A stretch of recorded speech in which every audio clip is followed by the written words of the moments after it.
emocional ayuda mucho a escribir, expresar lo que siento, tener, por ejemplo, no sé, un blog, un Twitter donde poder poner cosas, esas preocupaciones que yo siento, porque si bien no va a cambiar nada el hecho de escribirlo, pero sí va a aliviar tensión emocional. Es decir, la idea va a seguir ahí, pero ya no va a seguir con la misma carga de angustia.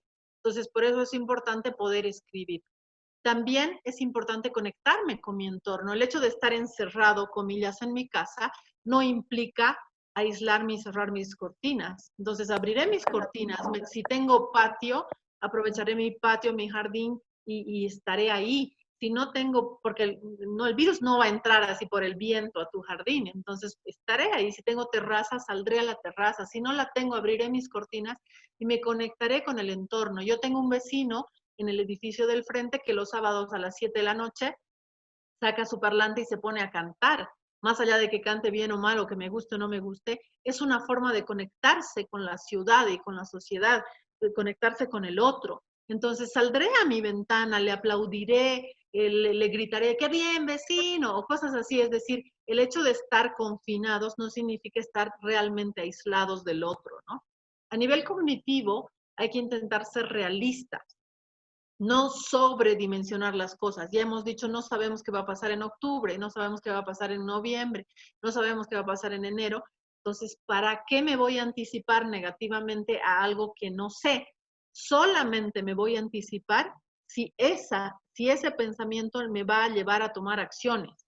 Si no, si me voy a preocupar por preocuparme, no tiene ningún sentido. Lo único que va a hacer es enfermarme. Entonces, en ese sentido, voy a tratar de evitar estos pensamientos negativos intrusivos y cuando aparezcan voy a discriminarlos, es decir, voy a ver, este pensamiento me va a servir para hacer acciones. Si es así, lo voy a aceptar y lo voy a trabajar. Si no es así, si mi preocupación es cuándo la presidenta va a dictar cuarentena dinámica o no, entonces lo voy a desechar. Y algo que también ayuda mucho es en evaluar nuestras experiencias de forma positiva. Las personas que estamos en esta charla, de alguna manera tenemos cierta edad, la suficiente como para haber vivido cosas. Hemos vivido en algunos casos la pérdida de un familiar, de nuestro abuelo o incluso de un padre o de alguien muy querido. Hemos vivido de pronto la separación de alguna pareja, alguien que nos haya dejado o abandonado y que hayamos sufrido de alguna manera. Hemos vivido la separación de nuestra familia porque nos hemos ido a vivir a otra ciudad o, o nos hemos separado de nuestros amigos del colegio a quienes queríamos. Es decir, hemos tenido experiencias que de alguna manera hemos superado. Y hoy estamos aquí, seguimos vivos y estamos fuertes. Esto es una experiencia más, no es algo que nos va a romper completamente, es una experiencia más. La humanidad ha pasado por varias situaciones, guerras, crisis, virus. Entonces, esta es una situación más que también vamos a poder superar y por eso es que tenemos que evaluar que nosotros tenemos estrategias que nos permiten paliar esta situación. Para eso también es importante, como les decía hace un momento, identificar qué está bajo mi control, qué puedo hacer yo frente a esto, a los miedos que tengo. Por ejemplo, si mi miedo es a contagiarme, ¿qué puedo hacer para no contagiarme? Entonces voy a planificar cómo actuar. Si mi miedo es a perder las materias porque no estoy entendiendo la teleeducación, digamos, la educación virtual, pues voy a planificar qué puedo hacer dentro de esto para poder mejorar esta situación. Entonces no me voy a preocupar, sino que me voy a ocupar, voy a planificar cómo actuar y en ese sentido algunos tips adicionales que nos permiten mejorar este estado emocional es no distanciarnos de amigos y familiares. Estamos utilizando mal la palabra distanciamiento social porque en realidad es distanciamiento físico. Lo que sí tenemos que hacer es conectarnos socialmente, distanciarnos físicamente, pero conectarnos emocionalmente con nuestros amigos y familiares. Hoy es el Día de la Familia. Me estaba contando Alejandro que algunos habían visto la entrevista de esta mañana, gracias por verla. Y justamente estábamos hablando del Día de la Familia y es importante aprender a disfrutar tiempo juntos en familia y no solamente la familia clásica, papá, mamá, hermanos y tal, sino también esa familia que nosotros hemos construido con nuestros amigos.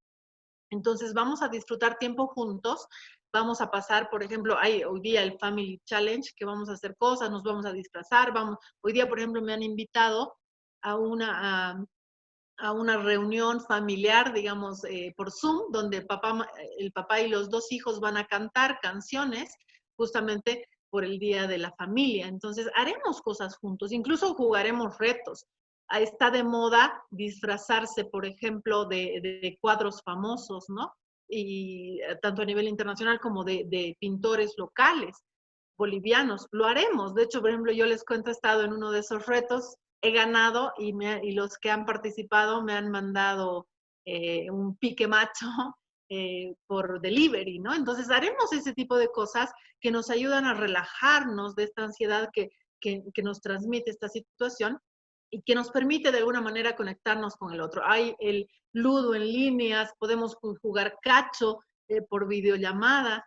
Entonces, encontraremos formas de estar juntos emocionalmente, aunque tengamos que estar lejos físicamente. Y algo que es importante en esta época es desarrollar la empatía y la solidaridad. Y solidaridad no significa solamente ir a dejar víveres a la puerta de mi casa o dar dinero, que también si lo puedo hacer, genial, pero significa también que, por ejemplo, ayude en solidaridad a mi mamá a ordenar mi casa, que ayude a mi hermanito en su tarea. Si yo no tengo hermanitos y vivo solo, hay cosas que sé hacer. Entonces haré un video en YouTube para que a alguna gente le sirva. De pronto yo lo único que sé hacer es un pay de limón, pues voy a hacer la receta y la voy a compartir. Eso es solidaridad. Y también empatía en saber que a todos nos está afectando. Si me está afectando a mí, no soy el único que está siendo afectado. Le afecta a mi mamá, le afecta a mi papá, le afecta a mi hermano, le afecta a mi vecino, le afecta a mi abuelo, le afecta a mi jefe, le afecta a mi compañero de trabajo, le afecta también a mi docente. Entonces seré empático y trataré de entender que todos estamos viviendo una situación crítica y trataré de ser lo menos problemático para el otro posible, ¿no? También es importante, como decía, tratar de tener objetivos realistas. ¿Qué quiero, por ejemplo? ¿Qué espero de mí? Tanto, por ejemplo, nosotros los docentes, ¿qué espero de mi estudiante? ¿Quiero que aprenda de memoria la tabla del 1 al 5 o espero que desarrolle a nivel integral? ¿Qué espero yo, por ejemplo, de mí? ¿Quiero ser lo productivo que era hace 3 meses cuando la realidad es diferente? Me pondré metas y plazos objetivos. También es importante aprender a respetar el espacio del otro. Estar en cuarentena juntos no significa estar pegoteados, ¿no es cierto? Entonces, le daremos espacio a las otras personas, a que, por ejemplo, a que mi mamá llame por teléfono y hable con su prima, a mi hermano le daré su espacio, aunque compartamos cuarto, me daré mi espacio yo también para poder hacer cosas que me gustan. Entonces, es importante porque eso nos va a dar estabilidad emocional. Y ya hablando justamente en el ámbito empresarial, en el ámbito del trabajo, hay algunas cosas que son importantes de hablar. Hoy en día, lo más importante es el rol del líder.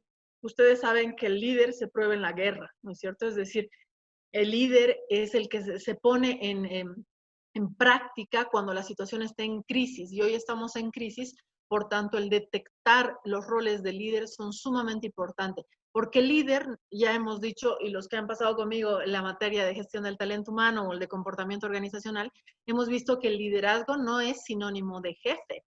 Liderazgo es aquel que va a impulsar al equipo a alcanzar los objetivos, a ponerse en acción, pero además no solamente en una acción productiva, sino una producción empáticamente productiva.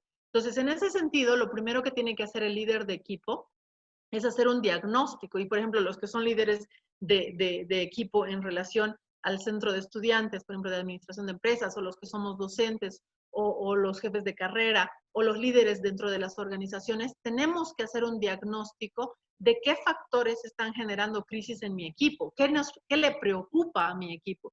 ¿Están sufriendo sobrecarga? ¿Tienen falta de insumos o recursos? ¿Les preocupa el poder ir y venir? ¿Les preocupa la exposición al contagio?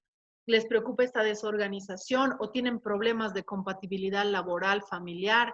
¿O les preocupa la economía?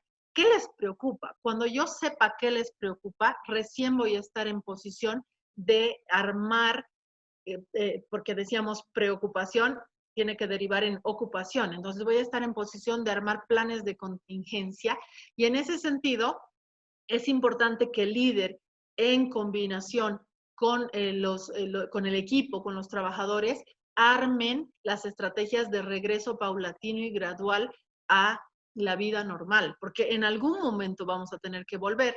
Entonces tenemos que armar protocolos para evitar los síntomas físicos, es decir, el contagio, pero también protocolos para evitar los síntomas emocionales derivados. Entonces, por ejemplo, dentro del ámbito empresarial tenemos que aprender a negociar opciones. Por ejemplo, negociar trabajo por turnos. Quizás algunos tienen que ir los lunes y otros los martes.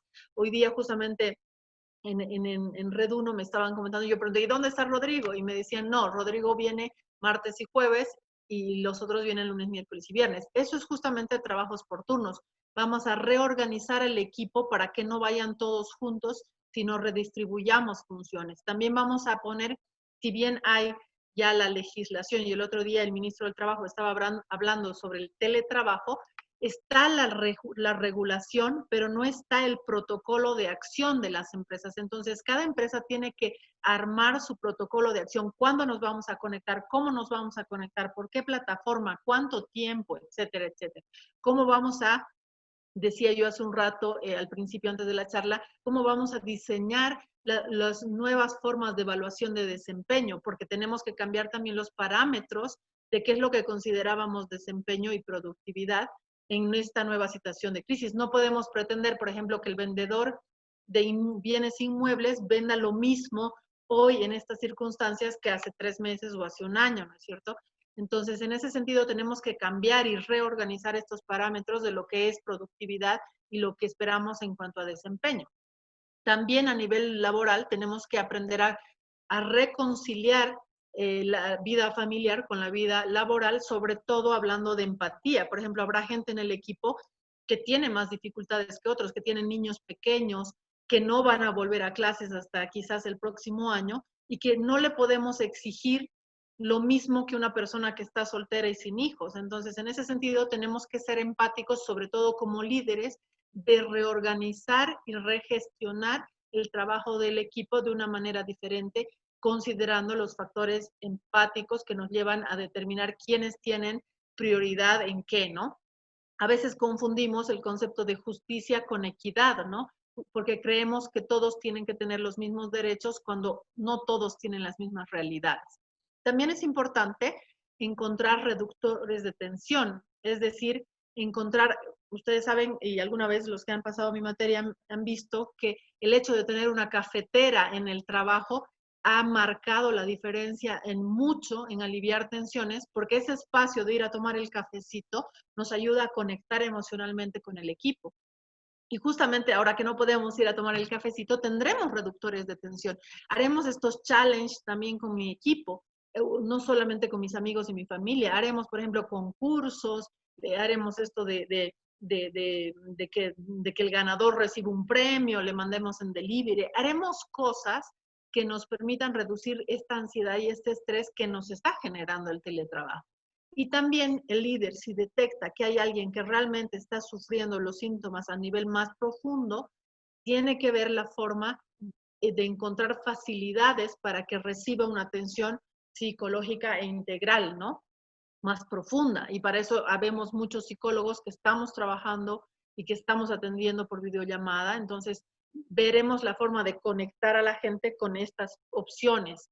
Y finalmente, y ya para cerrar, es importante que a nivel laboral creemos planes de contingencia. Y cuando hablo de planes, estoy hablando de que hemos dicho que lo que más nos genera ansiedad y estrés es la incertidumbre. Entonces, para reducir los síntomas de ansiedad, de miedo, de estrés, lo que tenemos que hacer es reducir la incertidumbre. ¿Cómo lo vamos a hacer? Sabiendo qué hacer. Si, por ejemplo, yo les decía, si yo puedo ver el virus, voy a saber dónde no tocar, ¿no es cierto? Entonces, en ese sentido, tener protocolos de contingencia, planes de contingencia, me va a ayudar a que la gente de mi equipo reduzca el miedo a la incertidumbre. Entonces, por ejemplo, tendré protocolos de prevención del contagio, así como nos están enseñando que vamos a poner espacios específicos con distanciamiento, pero también prevención de los síntomas derivados del estrés. derivados del COVID. Y también protocolos de promoción. ¿Qué significa promoción? Promover la salud, promover, por ejemplo, estrategias a nivel empresarial, por ejemplo, de cómo la gente tiene que cuidarse. En mi casa, por ejemplo, les compartiré videos de cómo tienen que cuidarse y promoveré, perdón, espacios de salud y a través de juegos, por ejemplo, de distender el estrés, de generar reducciones de tensión, etcétera. A nivel de protocolos de intervención, en algún punto alguien se va a ver expuesto al contagio y eso es real porque está ahí y es vigente. Entonces, de pronto mi realidad no, personal no, pero quizás yo tengo un compañero de trabajo, por ejemplo, que tiene una esposa que trabaja en el ámbito de la salud y que está expuesto, o en el comercio y que tiene más probabilidad de contagio. Entonces, mi realidad no es igual a la realidad de todos y por tanto tenemos que tener protocolos de qué vamos a hacer en caso de que suceda. Entonces, por ejemplo, en cuanto a los trabajadores de la empresa, tienen que saber si su seguro le cubre, si el seguro de la empresa cubre esta recuperación del COVID y en qué medida, si cubre también ampliado a sus familiares o no, solo por darles un ejemplo. Entonces, también tenemos que ver quién lo va a reemplazar en caso de que tenga que, quizás no por contagio, pero porque tenga que entrar en cuarentena por proximidad.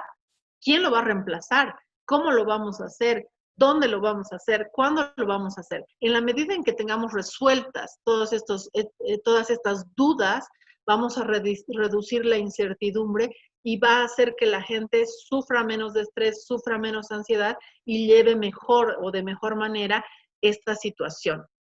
Con esto termino mi presentación. Podemos entrar a la parte de las preguntas si tienen dudas o preguntas. Muchas gracias, Licen. Bueno, para la parte de las preguntas, por favor, les voy a pedir que los que tengan alguna pregunta levanten la mano. Vamos a esperar un momento. Muy bien, Maurice Pérez, tienes la palabra. Por favor, haz tu pregunta. Ya, hola, ¿cómo están? Primero que nada, muy buena presentación, me gustó bastante y es muy cierto esto que decía de la incertidumbre que hace que lleguemos a sobrepensar mucho las cosas y de qué es lo que va a pasar cuando acabe todo esto. Y mencionaba esto de la meditación y justo hoy estaba leyendo un poco de que el yoga también ayuda a reducir esta ansiedad que sentimos por la cuarentena y me gustaría que profundice un poco más en estos temas, ya que son actividades que todavía mucha gente piensa que son muy aburridas o que ni siquiera llegan a considerar hacerlas, ¿no? Muchas gracias, Maurice. Sí, efectivamente hay formas de meditar y yo decía de distraer un poco los sentidos, que es una forma de meditación. Una de ellas es la que ofrece el yoga, que es así como la que todo el mundo piensa, ¿no? El Om, así. Pero hay varias otras formas. Por ejemplo, está el mindfulness, que también nos ayuda a distender un poco esta situación y a distraer nuestra mente. El mindfulness, por ejemplo, más que meditar en sí mismo, así como el concepto de meditación que tenemos, nos ayuda a vivir el aquí y el ahora y concentrarnos en el momento actual que estamos viviendo. Por ejemplo, si estamos comiendo, concentrarme en el sabor de la comida, concentrarme en el sabor del chocolate que estoy metiéndome a mi boca. Por ejemplo, si me estoy duchando, sentir las gotas de agua en mi cuerpo. A eso se refiere la meditación. No solamente a tener ejercicios mentales, digamos, ¿no?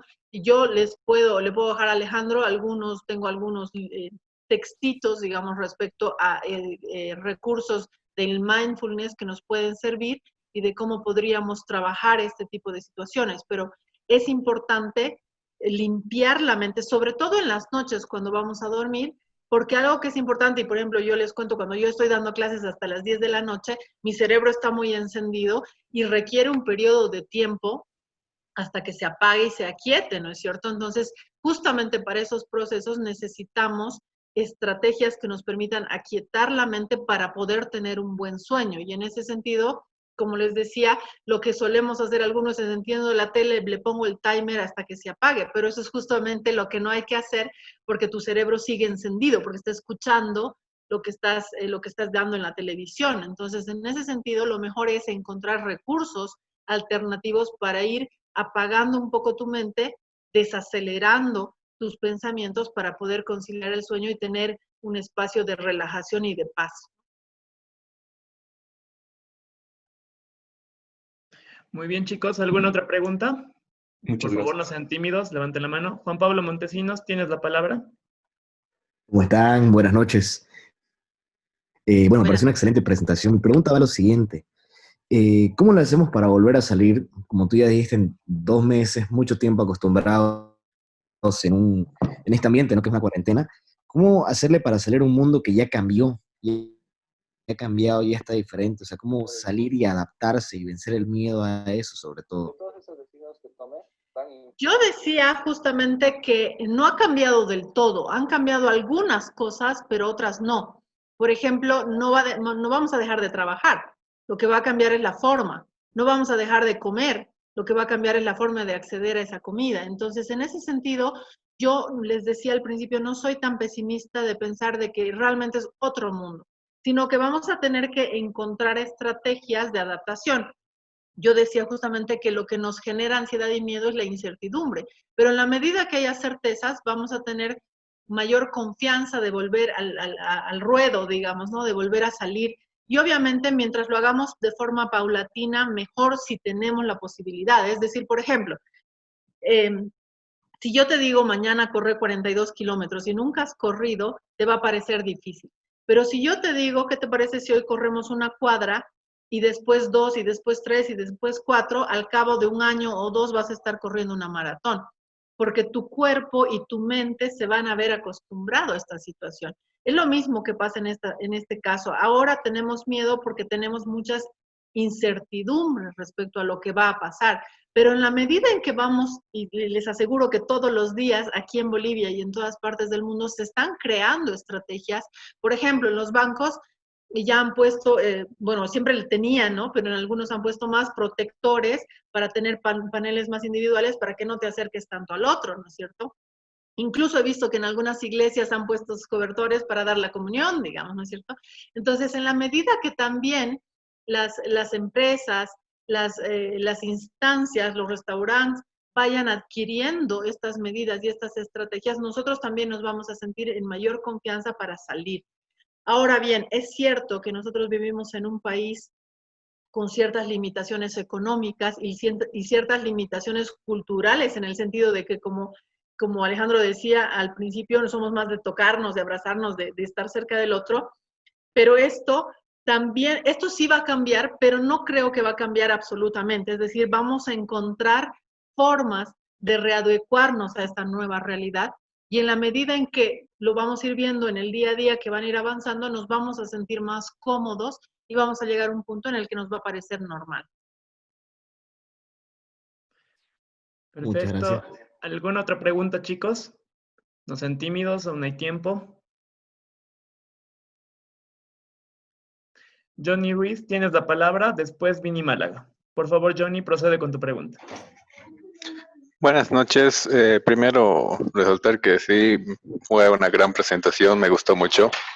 Y la pregunta que quería hacer es, ¿cómo uno puede hacer para trabajar o vencer el miedo hacia todo lo nuevo? O sea, como ya explicó la Lice, hay que trabajar para adaptarse, pero algunas personas podrían estar todavía escépticas a estos cambios, adaptaciones. ¿Cómo uno puede trabajar para vencer el miedo o dudas que uno tiene? Gracias, Johnny. Buenas noches, gusto saludar. Tiene que ver con actitud.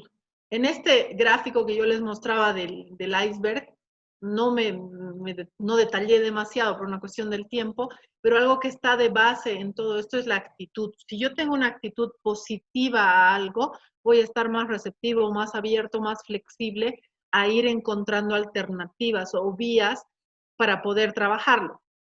Si yo tengo una actitud negativa hacia las cosas, por supuesto es que no voy a ni intentar. Tiene que ver, por supuesto, con personalidades de base también, ¿no? El de, por ejemplo, yo pensar que realmente puedo tener el control. Pero hay algo que es importante, que es justamente determinar qué cosas están bajo mi alcance. Entonces, cuando yo, y esto pasa en un niño, por ejemplo, si yo a un niño le digo, le doy a saber que él puede hacer algunas cosas, como por ejemplo, no sé, ponerse los calcetines, va a intentar hacerlo, pero en la medida en que poco a poco adquiera la confianza. Lo mismo pasa, por ejemplo, cómo hacer que otro tenga mayor actitud. Tú no vas a poder hacer que el otro haga nada, es decir, hemos dicho que trabajes en lo que está bajo tu control, lo que tú puedes hacer, pero yo no puedo cambiar al otro a menos que el otro no quiera, al menos que el otro quiera, digo. Entonces, nadie cambia a nadie, cada uno cambia si quiere cambiar. Por mucho que yo ame a una persona, por mucho que me preocupe de otra persona, yo no puedo obligarla a hacer algo que no quiere ser ni hacer. Entonces, lo que yo sí puedo es persuadirlo, y ahí entra la palabra persuasión, intentar persuadirlo, ojalá desde lo lúdico, porque hay quien intenta persuadir con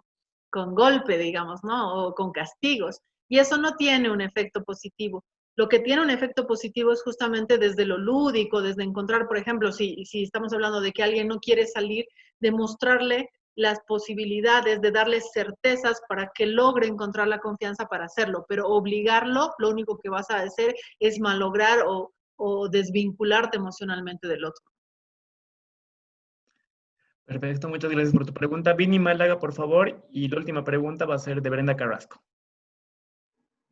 Muchas gracias. Buenas noches, Licen. Bueno, para todas las personas en general, si digo algo malo, no soy del área, soy ingeniería petrolera, así que lo siento de antemano.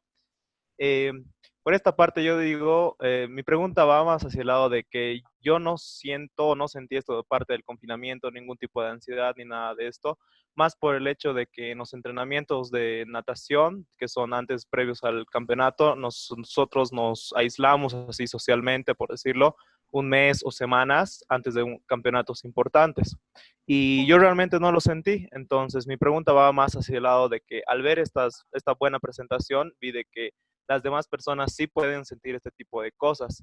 Es recomendable aún, o sea, llegar a dar apoyo a mis familiares o a mi grupo de trabajo en sí, o directamente puedo decir como que yo estoy bien y ya, y si me buscan o algo recién dar apoyo, esa parte no la tocaron, obviamente por el hecho de que no creo que todos se sientan como yo así tranquilos. Muchas gracias, Vini. Justamente hay algo que ejemplificas bien algo que he dicho, que es que cuando nosotros tenemos la certeza de cómo es algo, no le tenemos miedo. Tú no le tienes miedo, no has sentido esa ansiedad porque sabes cómo es y porque ya estabas de alguna manera acostumbrado a una realidad así. Entonces, por eso no te genera ansiedad. De hecho, la situación en sí misma no es ni buena ni mala, simplemente es, ¿no es cierto? Pero nos genera ansiedad justamente porque no la conocemos o porque no estamos acostumbrados. Pero llega un punto, lo que yo decía, en que nos vamos a reacostumbrar o acostumbrar a una realidad que es cambiante hasta que nos parezca normal y natural y no nos genere ansiedad. Ahora, sobre tu pregunta específicamente, ¿qué deberías hacer tú? Dentro del término de empatía y solidaridad, por supuesto que hay que ayudar a los demás a sobrellevar esta situación de una manera, de la mejor manera posible, pero ayudar no significa obligar. Entonces, en ese sentido, yo puedo, por ejemplo, compartir con mi familia un video que he visto, tratar de comentar y tratar de lanzar el tema para que podamos debatirlo y así, de esa manera, yo puedo escuchar y entender qué sienten, qué piensan, qué miedos tienen, pero obligarles a hacer algo que yo creo no va a funcionar. De hecho, yo les cuento, por ejemplo, yo me compré mi traje de bioseguridad, mi máscara, mi todo, ¿no? Y compré para mí y para mi hermano. Y mi hermano me dice, yo no me pienso poner eso. Y está, es decir, yo no puedo obligar a que el otro piense como yo.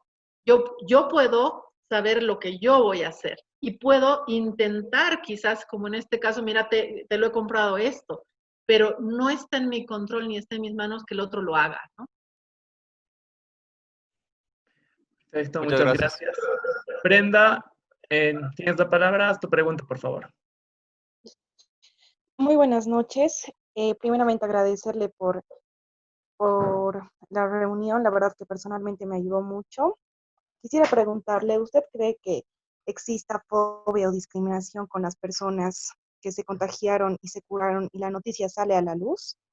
¿Cómo esta persona podría lidiar con eso y nosotros con ella? Muy buena tu pregunta, Brenda, gracias. Sí, efectivamente, de hecho lo estamos viviendo, lo estamos viendo. hay un tema de ignorancia de por medio, en el sentido de que la gente piensa que por el hecho de que alguien está contagiado, automáticamente esto me va a contagiar a mí. De hecho, hemos visto que han apedreado lugares, que al principio no dejaban ni enterrar a la persona, que ha tenido que peregrinar por toda la ciudad para enterrar a su familiar, porque además piensan, te voy a discriminar porque tú tienes un familiar. Tiene que ver con la ignorancia derivada del miedo.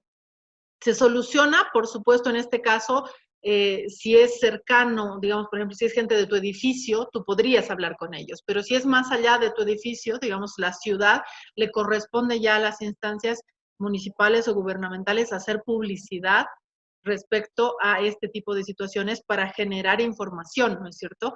Dentro del ámbito personal, lo que podemos hacer es, dentro de la gente que está en nuestro ámbito, digamos, ya sea compañeros, vecinos o familiares, tratar de propiciar también el tema para que se sepa que cuidando o teniendo protocolos podemos no contagiarnos a pesar de que haya una persona enferma en nuestra casa o en nuestro edificio, ¿no es cierto? Como te digo, estas discriminaciones y rechazos parten de una ignorancia y la ignorancia se cura con información. Ahora bien, ¿qué pasa si yo soy el discriminado? Eso va a generar obviamente un impacto negativo en mí, pero hay formas justamente de contener esta situación, por eso yo hablaba mucho de mantenernos en contacto o cercanos con otros familiares, aunque sea por videollamada, para que esta carga emocional de sentir que mi vecino me rechaza o que mi pareja me rechaza vaya disminuyendo, porque voy a entender que no es la única persona en mi mundo y que hay otras que sí me pueden contener emocionalmente. De hecho, por ejemplo, yo he trabajado haciendo terapia online con personas contagiadas y uno de los principales problemas es ese, ¿no? De que mis vecinos, por ejemplo, me están discriminando. Y eso, como te digo, se puede ayudar. Si ya es muy grave y si la sensación de rechazo es muy fuerte, pues lo derivamos y podemos atenderlo a los psicólogos. Pero también desde el ámbito personal lo que podemos hacer es trabajar con mi comunidad, con mi barrio, con mis vecinos, con mi familia, trabajar justamente en la ignorancia derivada de la falta de información, ¿no? De que uno puede evitar el contagio. Bueno, Muchas chicos, gracias. muchas gracias. Les agradecemos por haber asistido. Licen, como siempre, un honor contar con su presencia. Muchas gracias por la presentación. Los esperamos pronto a los demás. Usted igual está invitada también, obviamente, a Gracias. las demás charlas que vamos a hacer como la mesa directiva de administración de empresas. Y les agradecemos por su presencia y su tiempo y que tengan un feliz fin de jornada y que aún aguanten en la cuarentena, ¿no? Espero que todo lo que les he explicado, Isabel, les sirva.